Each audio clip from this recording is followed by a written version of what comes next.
میں کچھ دن پہلے ایک جگہ تعزیت اور ڈرتا ڈرتا گیا تعزیت کرنے.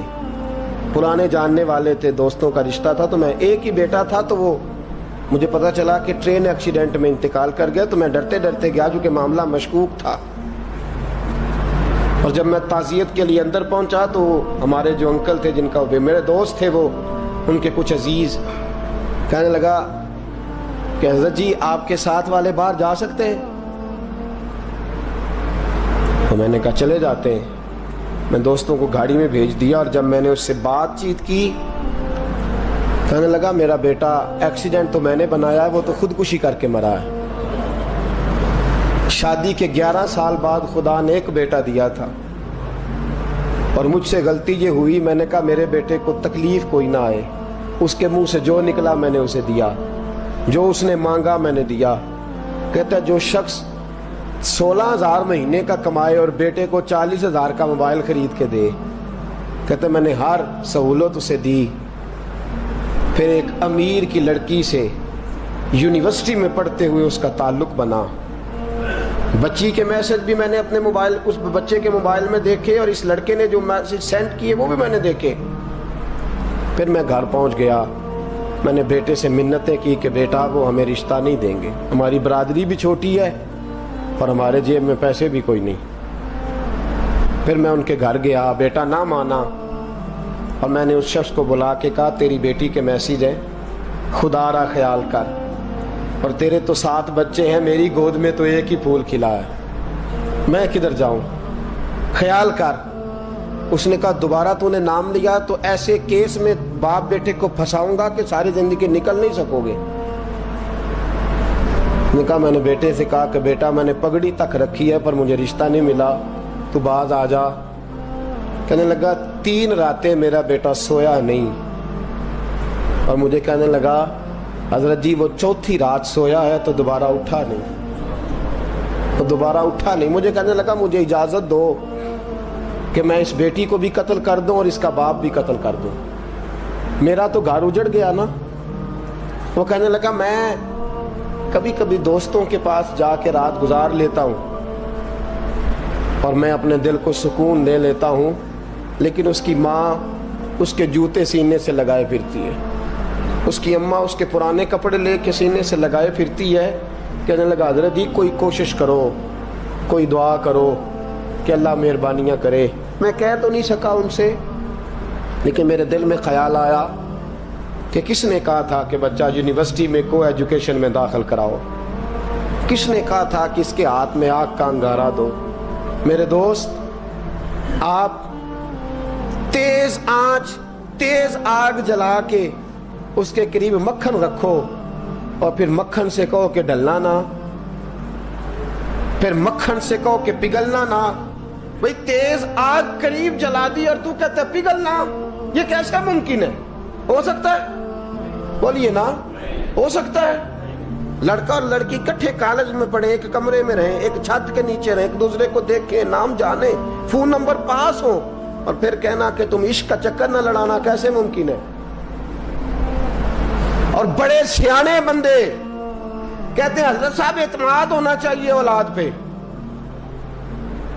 میرے نبی پاک کو اپنی بیویوں پہ اعتماد نہیں؟ عبداللہ ابن مکتوم نابینے سے ابھی آئے ہیں تو حضور نے فرمایا پردہ کر لو, حضور کو اعتماد نہیں؟ مصطفیٰ سے پاک گھر کسی کا ہو سکتا ہے؟ فرمایا پردہ کر لو, نقاب ڈالو. سونے وہ تو نابینا ہے, فرمایا تمہیں تو نظر آتا ہے نا, ڈالو نقاب. یہ اعتماد ہونا چاہیے. یہ کیسا اعتماد ہے کہ تو تیز آگ جلائے اور مکھن قریب رکھ کے اعتماد کر, یہ کیسا اعتماد ہے؟ ایک حدیث سنانے لگا ہوں, زندگی بھر بھولنا نہ, دل کی تختی پہ لکھنا یہ روایت. توجہ ہے آپ کی؟ جاگ رہے ہیں؟ باہر والوں کو میری بات کی سمجھ آ رہی ہے؟ حدیث سنانے لگا ہوں, ابن حجر اسقلانی حدیث لائے ہیں. رسول پاک صلی اللہ علیہ وسلم نے فرمایا جہاں مرد اور عورت اکیلے ہوں وہاں تیسرا شیطان ہوتا ہے. یہ تو پہلے بھی سنے ہوں گے نا اتنے لفظ. اس سے آگے ہیں ابن حجر حدیث کے لفظ لائے. یا رسول اللہ صلی اللہ تعالی علیہ وسلم، مرد اور عورت اکیلے ہوں تو تیسرا شیطان ہوتا ہے؟ حضور نے فرمایا ہاں. عرض کی حضور اگرچہ وہ نیک ہو. جاگ رہے ہیں نا آپ لوگ؟ اگرچہ وہ جہاں مرد اور عورت اکیلے ہوں وہاں تیسرا شیطان ہوتا ہے. حضور اگر وہ نیک ہو لکھ لو دل کی تختی پر. میرے رسول نے فرمایا اگر عیسیٰ کی ماں مریم بھی ہو اور زکریا کا بیٹا یحییٰ بھی ہو تو میں ان دونوں کو بھی اکیلا بیٹھنے کی اجازت نہیں دے سکتا. فرمایا عیسیٰ کی ماں مریم جو رہی مسجد میں، پلی مسجد میں، جس کی پاکیزگی کا اعلان قرآن کر رہا ہے، عیسیٰ کی ماں مریم. اور فرمایا یحییٰ صرف نبی نہیں، نبی کے بیٹے بھی ہیں. زکریا بن یحییٰ. فرمایا اگر یہ دونوں بھی ہوں، ایک نبی ہو اور ایک ولی ہو، مریم اور یحییٰ بھی ہو، مریم اور زکریا بھی ہو، فرمایا میں ان کو بھی اکیلے بیٹھنے کی اجازت ہے. تو کس نیکی اور پرہیزگاری کی بات کرتا ہے؟ تو کیسا پیر ہے اس کے پاس تنہائی میں بیٹھ کے بی بی اپنا دکھڑا سنا رہی ہے؟ تو کیسا مفتی ہے؟ اٹھا کے لے جا طریقتیں شریعتیں اور جا کے سنبھال لے اپنے جبہ اور دستار میں. وہ کوئی جبہ اور دستار نہیں، وہ گند ہے. اس لیے کہ جو نبی مریم سلام اللہ علیہا کو نبی کے پاس بیٹھنے کی اجازت نہیں دے رہے، وہ پیر کس بات کی مولی ہے جو بیبیوں کو بغیر پردے کے سامنے بٹھاتا ہے؟ اور تنہا بی بی کہتی ہے میرا دکھ سن لے، اس نے اجازت دی ہے. اور پھر کہنا تماشا لگ گیا، سٹنڈ لگ گیا. یہ شریعت بیان کر رہا ہوں، رسول اللہ کا فرمان بیان کر رہا ہوں، اور اس سے آگے ہمیں کسی دلیل کی ضرورت بالکل نہیں ہے. اور پتہ نہیں باپ کو کہ میرا بیٹا کیا کر رہا ہے. اندھی ہے وہ ماں جس کی بیٹی سارا دن نیٹ پہ بیٹھی رہتی ہے، اس کو خبر نہیں کیا ہو رہا. اور جب آگ گلے تک آتی ہے نا، داڑیاں جب جلنے لگتی ہیں تو ہمیں خیال آتا ہے یہ کیا بن گیا ہے. اور جب ماں کا دوپٹہ کھینچنے لگتا ہے نا سگا بیٹا کہ چل میرا رشتہ مانگ، پھر اس کو پتا چلتا ہے کہ یہ تو معاملہ ہی بڑا خراب کر لیا میں نے. میرے دوست، جوانی زیادہ پیسے کمانے کا نام نہیں. اگر تو قیمتی کپڑے پہنتا ہے تو تو جوان نہیں. تو 50 کلو وزن بائیں ہاتھ سے اٹھا لیتا تو تو جوان نہیں. اگر تو ڈگریوں کا ڈھیر لگایا ہے اور تیرا دراز اور الماری بھر گئے ہیں تو تو جوان نہیں. اور اگر تو نے اپنے خاندان اور معاشرے میں اونچا افسر بن کے نام کما لیا تو جوان نہیں. جوان اس کو کہتے ہیں جس کی جوانی پاکیزہ ہوتی ہے. جوان اس کو کہتے ہیں جس کی نظر جھکی ہوئی ہوتی ہے. جوان اس کو کہتے ہیں جو حیا کا پتلا ہو. جوان اس کو کہتے ہیں جو شرم کا پیکر ہو. جوان اس کو کہتے ہیں جس کی نظر سے معاشرے کی بہو بیٹیاں بچی ہو. جوان وہ ہوتا ہے، جوان بھی ہو پاکیزہ بھی ہو.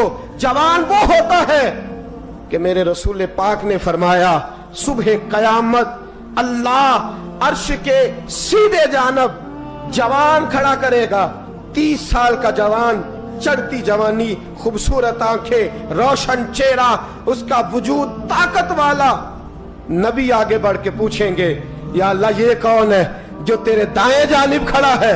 اللہ فرمائے گا یہ وہ جوان ہے کہ خوبصورت عورت نے اسے کہا تھا میرے ساتھ منہ کالا کر لے، پر اس نے نظر جھکا کے کہا تھا انی اخاف اللہ. نہ بھائی میں تو اپنے اللہ سے ڈرتا ہوں.